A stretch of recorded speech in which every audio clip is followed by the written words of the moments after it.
Hey, what is going on, guys? So in today's video, I want to be addressing something that kind of sucks, but I mean, it might help anyway in the long run. It is what it is type deal. So by the title of this video, you can tell that the upper control arms have gone bad on my truck, even though they're like 9 months old. I think because of the 2.5-inch lift and then probably 35s on that thing, it just went up way too high and it's kind of a steep angle. Today, I'm gonna go ahead and switch out the factory ones for these little rough countries. So here's the part number right here if you're looking to get it. And you know, there's the insulation, all that kind of stuff. Basically, yeah, so here are the aluminized rough country upper control arms for, I think it's like 07 to like 16 or whatever. But these right here specifically are built for trucks that have 2.5 to 3.5 inch levels and lifts. So if you have a 6 or a 5 or a 7, do not get these. You will have terrible angles still and it won't be good. Get what your truck needs. But for me, this is absolutely perfect because with the 2.5-inch lift and then 35-inch wheels, I probably have basically a 3-inch or whatever, 3.5 lift on the truck, just with the way that it's right now. So this is gonna shift all the geometry and make a better angle where it's smoother on bumps. My ball joints aren't going out because I found out because I went to get an alignment and you could see the tire was doing this. I'll show you tonight. They give you hardware and all this kind of good stuff. So, you know, these things are pretty daggum beefy. Like, you know, things actually pretty heavy. So they're pretty good. I've seen a lot of good reviews about them. Just a pre-warning. I've seen some people's, they'll come in with ripped boots. Thankfully this one isn't ripped.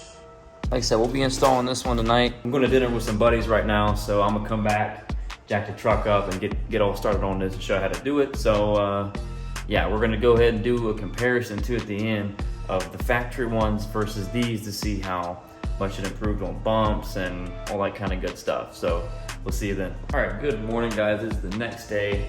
Dinner went a little overdue, but we got the truck pulled up, so she's ready to go to jack her up and all that good stuff. And I went ahead and pulled out the upper control arms from the box. They got these little things on them you gotta take off.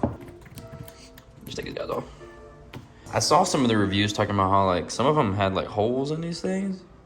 I'm gonna see what's going on here. I think it might just be some fraying, which I hope I'm gonna clip that off. But anyway, they're out here. They give you some hardware, so they give you these bolts that go into the bottom down there, all that kind of good stuff. And they give you sleeves. And guys, whenever you do any install, do your research. Look up multiple videos, multiple whatever to see how everybody's doing it and what some techs say, what some techs don't say. I've seen techs say to these sleeves kind of go on here, but they don't really matter all that much from what I've seen a tech say. So yeah, guys, so that's that right there. We'll get these all out. We'll go ahead and get the truck jacked up, get the tire off, and then get started. All right, y'all, here we are. Got everything all off and set and ready. So thankfully, it's kind of a fortunate and unfortunate instance.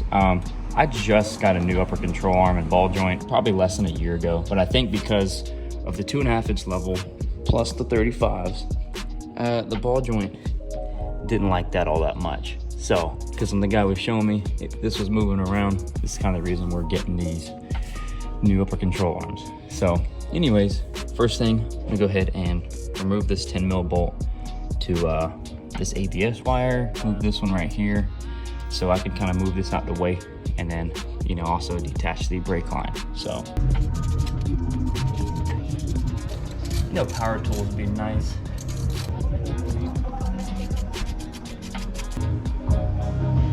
Now this should be able to move freely. Same with this guy. Can unlatch it just like that. You know, kind of move it off to the side and whatnot, so you ain't blasting it trying to get this thing off. So, well, I don't have the proper size wrenches because all I have is the SAE. So I'm gonna take a quick trip to O'Reilly's and we'll come right back. Always seems to be O'Reilly's for the clutch because I got the 15, 21, and 18 millimeter wrenches. So now let's go. All right, y'all, we're back here.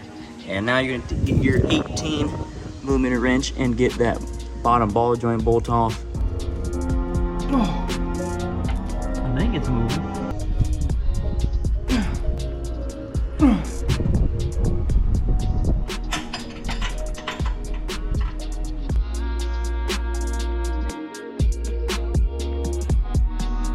All right, y'all. Now, I got that out, except, you know, for like a little bit of threads down here, because what I'm gonna do next is I'm gonna go ahead and get my hammer and hit this. It's gonna pop this ball joint out, but we'll keep that in there just so it holds it. I got a jack stand on here to support it. But yeah, so we'll go ahead and pop this guy out and then we'll move on to up here. All right, y'all, so what I actually had to do was banging it with that hammer right there. As you can tell, I was giving it everything I had. So I had a buddy bring over a pry bar, and we actually took this piece right here and shoved it under the ball joint and just kind of pushed it up. And I also put a little bit of pressure under the bottom right here to kind of lift it up just a tad so it's not at full angle. So that definitely helped. But now we're gonna go ahead and get these two bolts off right here. These are all 21s. So this is not long enough. I don't have the extended one, so it won't fit on here. I just discovered that a 13/16 will. Pretty daggum snug. So yeah, this will work for you if you don't have the long one. I'm gonna go ahead and do that, and then loosen those up. And you can tell this one's already marked from my previous alignment, so thankfully that's there. I might go ahead and get a little Sharpie and mark that one as well. And then so this way I can put them back as close as possible before I get this alignment done. I really need to invest in some tools, because doing this all the way definitely sucks, but it is what it is. Y'all, we balling on a budget. You know how we do.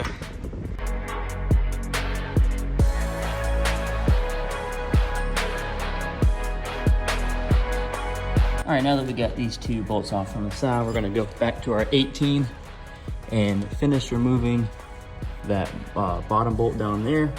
So then now we can fully be able to, you know, get this upper control arm out. All right, fellas, now we're gonna go ahead and get this guy out. Just pump it up like that. And I did not want that to happen. And so we don't have any pressure on this brake line. There's not much tension here at all, or on this ABS line. So I've seen people like zip tie these things. So I guess if you wanted to like zip tie it to something, you could, I guess, stick one in here or something like that. And then maybe another one over here.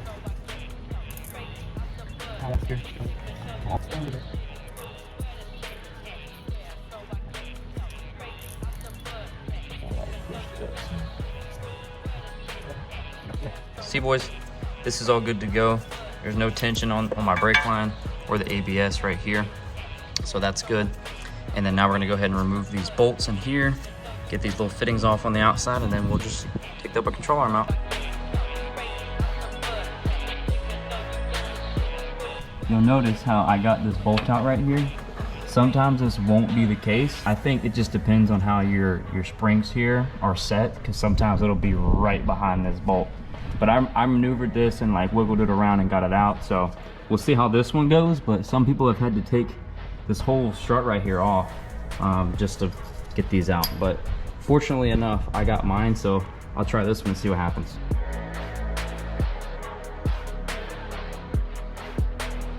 Come on, work with me. No. Oh no.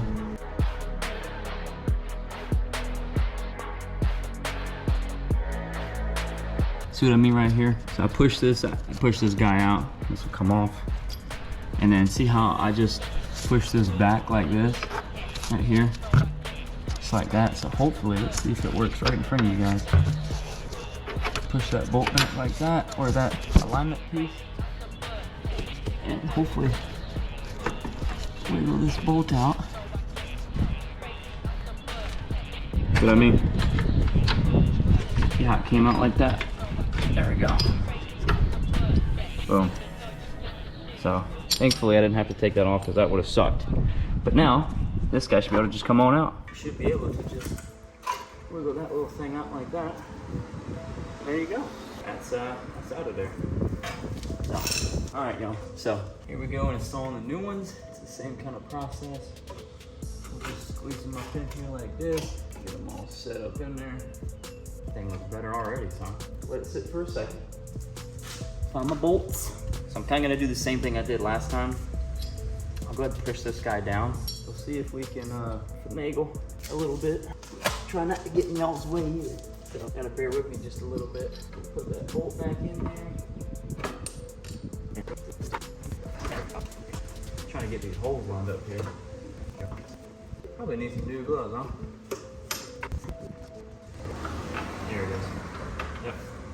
That's it. There we go, boom. Now we're back on that one. So put this piece back how it was. Alright, boom. Now that's just waiting to be tightened. Now we'll do this side. Alright, y'all, same situation. I'm gonna get this one, try to maneuver it back here around this spring, and then we'll push it through. There it is. Sorry if that shook y'all. Now I'm gonna get this piece that has that line on it. Stick it back up in there. And I'll align it here in a second. That's about as good as I'm gonna get for now. This nut back over here. Now we're just gonna tighten these bolts on each side up, and then we'll get this guy secured in. All right, y'all, so these are actually supposed to be torqued down to 140 foot-pounds. I've been told by someone who has been a tech for a while to just kind of hand tighten them, you know, on there, and then finish it, torque it down on the ground. I don't have a torque wrench, which I probably might go get after this just to make sure this is all good. Now we're gonna go ahead and put the lower ball joint back into the spindle, and then we'll finish that all up. All right, now we got our ball joint back in and our new Rough Country hardware on there. So I'm gonna go ahead and get this thing all set up in there, screw it down. It's supposed to do 37 foot-pounds of torque, but you can't even get a torque wrench in here. So you're just gonna have to do it by feel.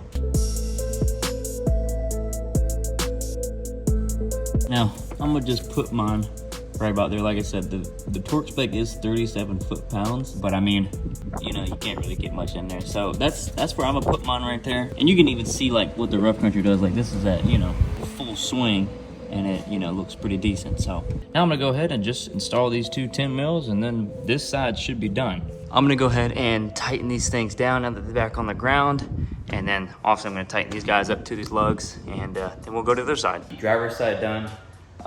Pretty sure everything's all good to go. So I'm gonna go ahead and jump on the passenger side and knock it out. I'm gonna go ahead and just skip and do this one, and then hopefully I'll catch up with you after the alignment. I think I'm running into taller truck problems now, because I have to have the jack stand elevated to hold the truck while I lift up the lower control arm just to get the tire to rotate. So I might need a bigger jack soon. Yeah, see, this is kind of what I was talking about, guys. See how I could get this bolt out, no problem. But this one right here, there's nothing you could do. I've tried to maneuver this upper control arm to see if I can get it out of there, but nah, there's nothing I can do. So I went ahead and took the 18mm bolts off the top of here. There's 3, there's 2 in the back. So one here, that one, and this one. So now I'm gonna go down here and drop the sway bar link, allow this to come down enough where I can pull it out, and then I can get that bolt back there. So now I had to come down here and break these bolts loose for the bottom of the strut. So the top is gonna be a 15 mil, just have that in place. I couldn't break it with this standard ratchet, so I went and grabbed my 11/16, and that's enough to hold this bottom one down here, so then you can hold it and then push up there and break it, and then I've brought out the 17 mil socket, and now I'm just loosening it up. So I ended up having to drop the sway bar link, and then I just put those back in, but I took those bottom bolts to the strut, and it gave it a lot of room to move around. So now what I'm gonna do is I'm gonna go ahead and put the bolts for the upper control arm back in, so that way they'll be all set. I don't have to fight it again. And then we'll jack up the lower control arm, get the sway bar link back in, then we'll come and tighten the strut, and we'll finish the ball joint. So I know it's a lot right now. I'm just kind of figuring it out as I go, because you know, it's first time doing it, but here we are. So I'm actually holding this right now because I noticed when I dropped this that my brake line was pretty daggum tight. So I'm, you know, one-handed this right now. So I'm gonna get back to it and I'll catch up with you in a second. All right, to save y'all a lot of frustration, because honestly that's what it's been a little bit, but it's okay because we're still getting it. So what you want to do is, I was so focused because I actually saw a bunch of tension on my brake line just now. So I was over here holding it up with basically my leg, like my caliper, and you know, it's still a little bit here and you know, not much there, but I don't like it. But I couldn't forget, I put these bolts back in. Don't forget that, because that's gonna suck if you tighten this thing back up and then you totally forgot to put your bolt back on. You gotta undo it again. So put those in there, make sure you got everything where you need it to be and all that kind of good stuff. Now that, you know, the upper control arm's in here, I'm gonna go ahead and get my jack here, jack up my lower control arm to line up with my sway bar, and we'll reattach our sway bar link. Also, I went ahead and like I said, I put these bolts back in just so it doesn't shift around. So these are gonna be in to hold that where it needs to be, so whenever it needs to come time to tightening. So yeah, now I'm gonna lift this up, tighten it. Remember to go ahead and align these screws for the top of your strut back up to the housing, the mount point, so this way, you know, they're not being pushed up in there and getting crushed. So make sure you align those first, and to make sure they're, you know, they're going up as you're lifting this whole assembly up here. I almost forgot about that.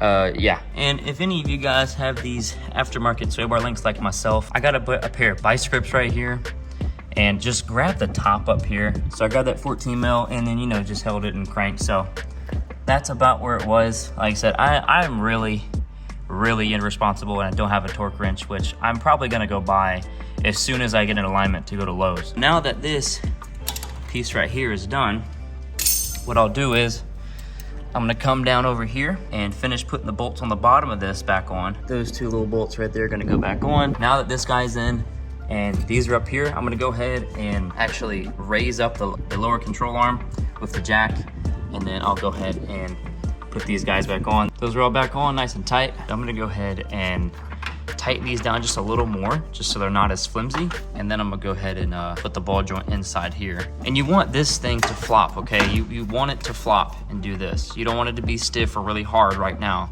You torque it when it's on the ground. All right, y'all, so I was in the middle of tightening this bottom bolt up right here down. And if you don't have a torque wrench, I just use the art of comparison. And I was coming over here to check out this one, and look what I noticed. If you get up in here, look at this. There is a gap. So, I mean, the angle looks fantastic, but look at that. This is why you need to set it on the ground and then fully torque it down. Now I'm gonna come over here and tighten this guy down some more, and then I'm gonna see how much thread is there left on either side, or on this side, and then I'll try to match another side. So yeah, a whole lot better angle though. Looks a whole lot better. All right, y'all, so now that I got it approximately where I want it, I like that angle right there. And I think that one's pretty good. So now I'm gonna go ahead and just do the last touches, which is putting these two 10 mils back on. All right, now that she's on the ground, we'll go ahead and torque down all the lugs, all the bolts to the upper control arms, and then that bolt down there on the bottom, because you can even see there's a gap. See it right there? See how there's that gap? So, but the angles look perfect. Oh, it's amazing. Let's go ahead and torque everything down. But look at this, beautiful. Remember how last time it was all, you know, curved and everything? This is like as perfect as it gets for angle. And then we go to the other side too. And same over here. Look at that guy. Perfect. I mean, I was kind of close on the alignment too when I was trying to get them back on there, but I'm still not gonna drive it until I get a proper alignment. So, you wanna know how a ball joint's gone bad? It should not be a joystick for a controller, but it's just the angle it's sat at like this for so long. You know what I mean? It doesn't like it, so it'll wear it out in no time. You'll go through ball joints and tires and, you know, like nothing. So that should be all good now.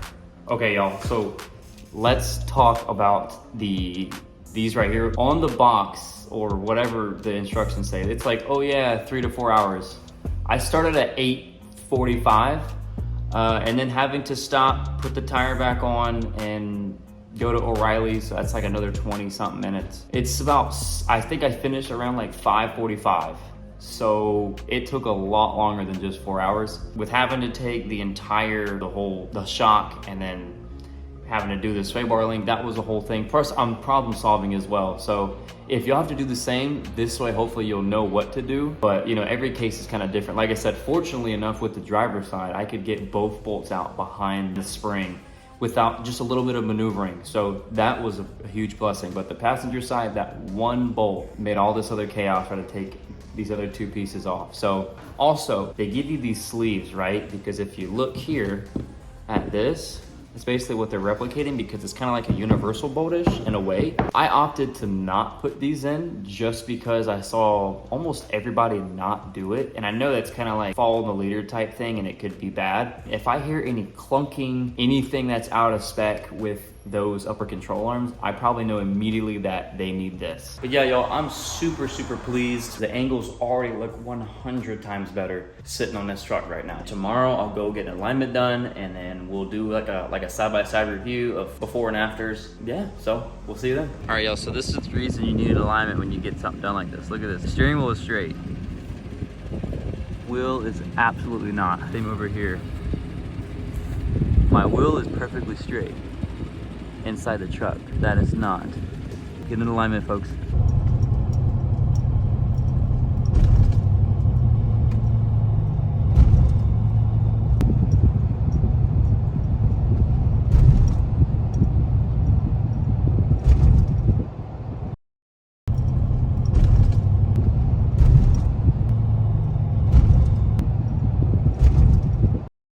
All right, you guys, we're back after getting everything installed and getting in alignment, all that kind of good stuff. Now we got a nice, good alignment. Everything looks a whole lot better. No more caved in nonsense. Ride's phenomenal. Now that I have an alignment, you'd be surprised what an alignment does for you, but it looks a whole lot better. It looks real good. I like the way they came out, right? I think they look great. They look pretty solid, so. I definitely like that. You saw the angle, it fixed it, made it look real good. Now there is one thing I want to warn you about, and this is my fault, so we're gonna look into it. You can see this right here. So make sure you guys tighten down that bolt after driving like 50 miles is what it says. It moved the ball joint around, and you can see it ripped the boot off. So kind of the same over here too. As you can see where I've been tightening it down. So I retorqued it. So that definitely did kind of suck. But they still ride great. So I'll figure out the whole boot situation. All right, y'all, this is the part that I missed last time. So now we're back with the new arm and the new boot and everything. That one's all jacked up. So now see, this is that little sleeve I was talking about. I cleaned everything up. This had all grease in it and whatever. Now we're gonna go ahead and put this guy in here, and it's the same process. So you just kind of stick it like that, and then you're gonna take your ball joint, stick it through, and then tighten it all down. Oh, and I almost messed up. I actually had to take this out. Make sure this line right here, I forgot what this one is on top. I had it underneath here, but this needs to be on top. Like that. Now we got everything pretty much bolted back in. These are snug until we get it back on the ground to tighten them down. Same thing with the bolt down here. And so now we're gonna go ahead and lift off this cap right here to reveal the grease fitting. I got my grease gun right here. Went and picked one up from Harbor Freight. I think it was like 17 bucks. Got some multi-purpose grease, because grease is mainly just grease in that way. And I'll show you here on the screen what exactly it is in case you want to pick it up. So now I'm going to go ahead and take my fitting, open that up. And all I'm doing to get this off is just getting a flat head and wedging it underneath. And then you can pop it off. And it just comes off, and there's your grease fitting. The ride quality is actually a lot better. And you'll see in the comparison where the before and then the after, I've just noticed how on my everyday routine and driving to where I need to be to work and stuff, bumps don't feel as aggressive. You can definitely tell that the angle has fixed the suspension components and the geometry of it. So I think it's a great option to go for. It is a little on the cheaper, and everybody's kind of controversial about rough country. If proper maintenance, probably won't be too bad. I've seen other videos, people like rough country. It's a little on the lower end, but I mean, we're not building, this ain't no Baja truck. I might try to make it look like one eventually, but it's not. I'm not gonna be jumping hills, jumping dunes, but it works for me. So hope you guys enjoyed this video. Hope it helped you learn how to install them, all that kind of good stuff. It definitely went from a 3 to 4 hour thing to like an 8 hour for me, because I was learning. I'll put the photo up here. I actually got irritated about some things, and I took a nap on my garage floor. I was so irritated. I had to drop the strut and do all that. I was like, nah, we're gonna go ahead and just take a nap. I was kind of mad. Jesus does say, if you're upset, get your snack, go take a nap. I was like, all right, sound like a deal to me. That's what I did. But as always, guys, like, subscribe, do whatever you want to do. It is your choice, and we'll see you next time. Peace out, guys.